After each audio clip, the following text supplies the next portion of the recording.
Hey folks, the Comics Kid 2099 here to discuss an episode of a superhero animated series. Today I'll be talking about the new Batman Adventures episode Critters. If you haven't seen the episode, you should either watch it or listen to me sum up the plot before I get into the review. There will be lots of spoilers though, so make your choice quickly. Farmer Brown is a scientist who tries genetically engineering animals so more meat can be gotten from them for food. But one of his cows escapes and a judge tells Brown to take his animals out of the city. A year later, Brown is insane and sends mutant monsters to attack Gotham City. He wants money or he will send more monsters to destroy the city. Batman, Batgirl, and Robin stop him. Cue credits. So apparently, this is an episode that people really hate, and I can kind of sort of see why, but at the same time, I don't really understand that hatred. On the one hand, I know that most people have a very narrow definition of what they accept in air quotes their Batman. They want Batman to be serious, dark, broody, and psychologically twisted, even though many of the things that are inherently part of Batman that people accept without any question at all are extremely silly. Have Batman team up with aliens, demigods, and intergalactic space knights, and that's okay,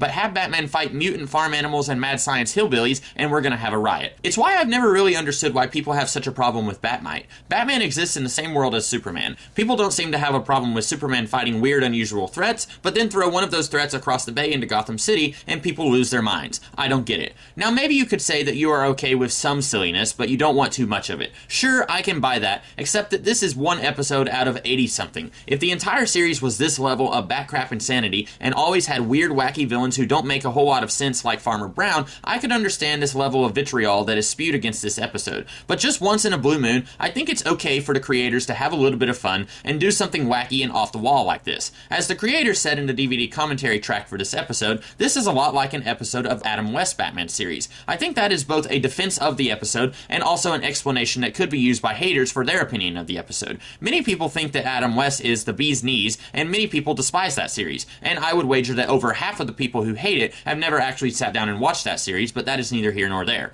So you might think that comparing this episode to the Adam West series is exactly why it is a bad episode, but me, I thought that its Adam Westiness was part of the charm, and I really dug it. Now, admittedly, there are some things about this episode that need to be addressed, even if I don't think this one is as bad as many other people do. For instance, Farmer Brown's cow escapes, almost killing people who are at this press conference like Commissioner Gordon and Bruce Wayne. Hey, by the way, why in the world would these two guys need to be at a seemingly mundane press conference like this anyway? And Farmer Brown is sentenced to take his experiments out of Gotham City. He claims that this will cost him all of his money, but I don't see why. The judge doesn't prohibit him from continuing his experiments, he just says he can't do them in the city, which honestly makes a whole lot of sense after what happened. Then Farmer Brown immediately goes into insane revenge mode. So he wants to blackmail the city for reasons, but as Bruce Timm said in a commentary track, he's clearly got enough money to build an insane supervillain lair on an island with an underground bunker that simulates a nice homey farm environment. He's probably got more money than the entire city of Gotham. While these issues don't detract from my enjoyment of the episode, they are problematic. I do think that we could have had a villain with actual character motivations while maintaining this wacky offbeat nature of this episode.